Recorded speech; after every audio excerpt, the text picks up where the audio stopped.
So Walmart announced they're no longer going to sell ammunition. And I think some other things. We'll read through this. But I want to make a point about this story. This is from the National Review. They say, Walmart's retreat on guns means woke capitalism is here to stay. Perhaps.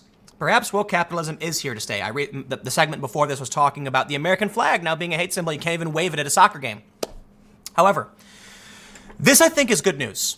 Walmart is not a good thing. I do not like Walmart, but I do shop there. But I don't like it. See, Walmart has been notoriously accused of destroying small town business. You have a town with a bunch of small shops. You got a butcher shop, you got a shoe shop, you got a barber, you got an eye doctor.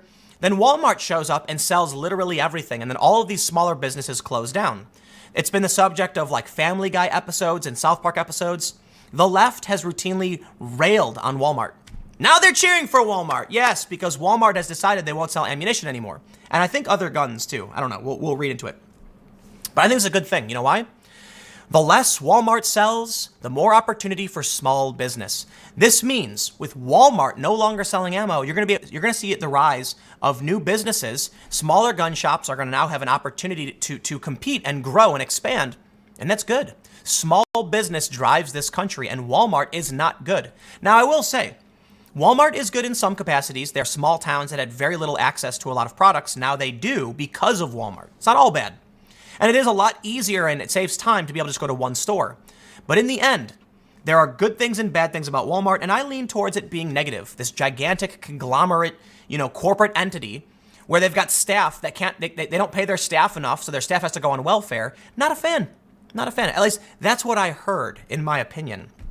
Let's read this story. Before we get started, head over to timcast.com/donate if you would like to support my work. There's a PayPal option, a crypto option, and a physical address. But of course, just share this video. Why? Well, you know what? I don't care why you share the video. I'm just confused I'll say this. Share it because there are a lot of people on the left who normally rag on Walmart who are now praising Walmart. And I'm just so confused. Do you like the corporation or not? Do you like that the massive corporation destroyed all the small businesses and now can just snap their fingers and remove a product from a community? Think about it this way. Let's say you had all these stores. Let's say you have an eye doctor.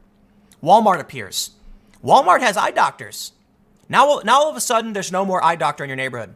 Then Walmart says, we think glasses are the devil's work and we're no longer going to sell them. Now, where do you go? The small business shut down. If Walmart decides to stop carrying a certain product, then you've got nothing left because they shut down the other business. Think about this. There are probably areas where gun shops closed because Walmart moved in. For real. And now that Walmart decided not to sell ammo, guess what? Those areas now likely don't have shops with ammo. You don't have, and look, there's going to be a lot of people on the left laughing about it. Happy, good, guns are bad. Listen, man, I am never going to cheer for a massive corporation shutting down an industry arbitrarily because they strangled out small business. We live in a crazy, crazy time. I'll tell you. Well, let's read. David French writes, my first job was selling guns at Walmart. I was a clerk in the sporting goods department at our local store in Georgetown, Kentucky. Georgetown was a much smaller place then. This was years before Toyota came to town, put an immense car plant in a field not far from my house, and started producing Camrys by the tens of thousands. The population was less than 10,000. Tobacco farms dotted the countryside, and Future Farmers of America was one of the largest clubs in my school. This was also an era when students would roll into class in the morning still wearing hunting camouflage, with their rifles in the trunks of their cars or mounted in their pickups. So when I started my work life selling guns, the only thing that was notable about my job was the wage, $3.70 per hour, a full 35 cents more than minimum wage. I can't tell you how many rifles, pistols, and handguns I sold during my brief Walmart career, and I'm going to stop right here and say, David, I just don't care. So let's move on and talk about what's actually happening. He says, so I was more interested than most to read about Walmart's latest retreat from the firearms business. Responding to the recent string of mass shootings, including one in a Walmart store in El Paso, the company announced that it was ending sales of handgun ammunition and ammunition for AR-style rifles. The company's CEO also called for a debate on renewing an assault weapons ban and for strengthened background checks. Walmart had already largely stopped selling handguns and so-called assault weapons, and now a company born and bred in deep red America was decisively breaking with the culture that was indispensable in making Walmart the mightiest retailer in the land. I got to do this no matter what. Whenever they say assault weapons, I want to make sure I clarify for anybody who doesn't know. The law states the bills they're trying to pass, read it. A handgun is an assault weapon. Seriously, a handgun with like a Glock. That's an assault weapon. People seem to think it's like this full auto. Brrr. No, it's basically any weapon. It's like, I'm sorry, any gun. Like every single gun. Yep, like 95 or more % of them. Woke capital is here to stay, and Walmart proves it. At first glance, Walmart's decision is mystifying. What's next? NASCAR going all Prius to save the planet? Even if you grant the reality that Walmart... Actually, I don't see anything wrong with NASCAR going all Prius to save the planet.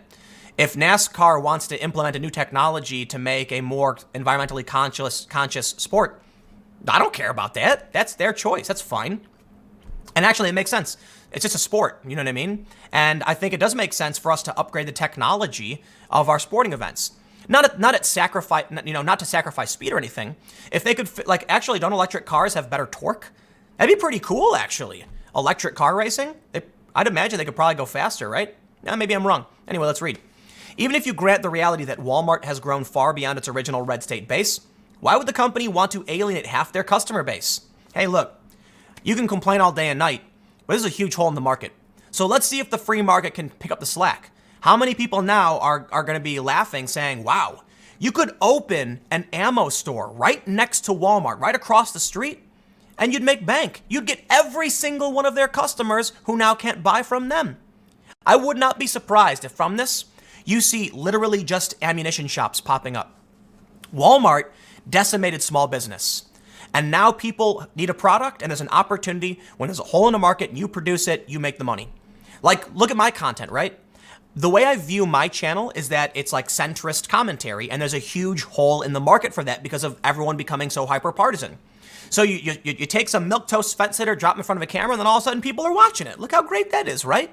You get conservatives who are tired of left-wing lies who like watching it, and you get liberals who are tired of, just conservative commentary, or I'm sorry, who don't get real liberal commentary.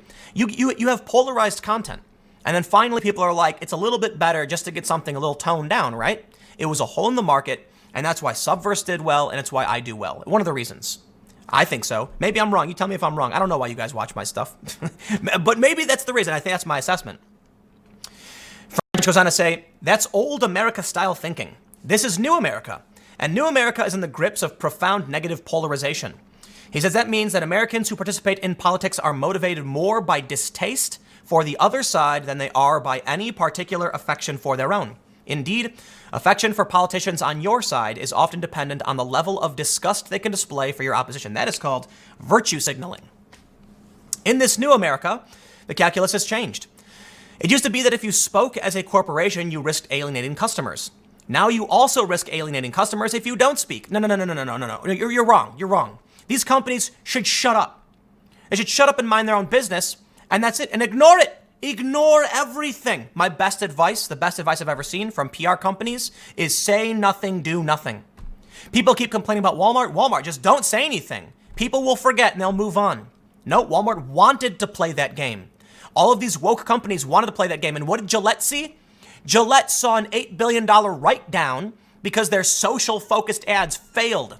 You should have shut up and sold face razors. Nobody cares about your opinion on masculinity, Gillette. You sell hair trimming products for men and women. So please, just tell me why it's going to trim my beard and I'll buy it or I won't. But when you come to me and pander on politics, I don't care. Why is Walmart the arbiter of morality? I don't care. I'll tell you what, man. The one thing that is true is woke politics, woke corporation, woke capitalism is not, it's not going to make any money. I'm sorry, it won't. Okay? But I will say this. Walmart didn't take this decision lightly. I'd imagine they were probably looking at their ammunition sales thinking, who cares? Who cares? You think these companies make these decisions lightly? They probably go over every, number and say, what can we afford to lose? What will we gain? I'll tell you what, though. They're not going to gain any customers from this. They only risk losing customers. So I can't imagine why the hell they would do it. Not only are you going to lose customers who want to buy ammo, you're going to lose customers who are offended that you did this. It just seems to not make any sense. But what do I know? Maybe the people working at Walmart have become ideologically woke. And now they think, hey, who cares about selling products people want? But I will end by saying this one thing. Any business that's going to prioritize ideology over service, I can't imagine surviving in the long run. Now, Walmart has the advantage because they've dominated the industry. They've shut down small businesses and choked everybody out. But I don't know. If they keep going this path, imagine all of the ammunition shops that might start popping up. Imagine the gun shops that are local to these Walmarts that are now going to see an increase in profits, and they're going to have to start ordering more because Walmart isn't. I can't imagine capitalism can be taken down by ideology, because in the end, if somebody wants something, they'll buy it. The laws don't stop the sale of guns and drugs. Prohibition, the law didn't stop it. If somebody wants it, capitalism finds a way. Anyway, thanks for hanging out. Next segment will be tomorrow at 10 a.m.